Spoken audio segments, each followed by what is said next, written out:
Welcome, you limp biscuits. I'm Yannick, and you're not. Today's mission is flight, flavor, and flour. The bread is cooling, the lunch is sizzling, I'm in the garden, dressed like your mama's disappointment.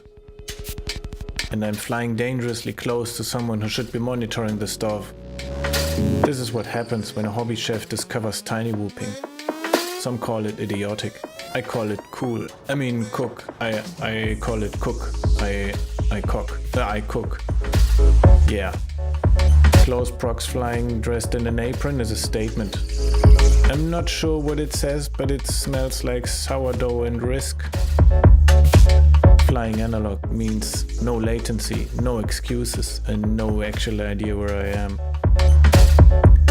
The image quality looks like my microwaved memory from 1994, and that's just the way I like it. I was told not to mix carbs and danger, but look at me, whooping while preheating. Thanks for attending this unlicensed episode of Kitchen Chaos. Until the next crusty descent into madness, and finish your plates. Bring joy to those who cook for you. Goodbye.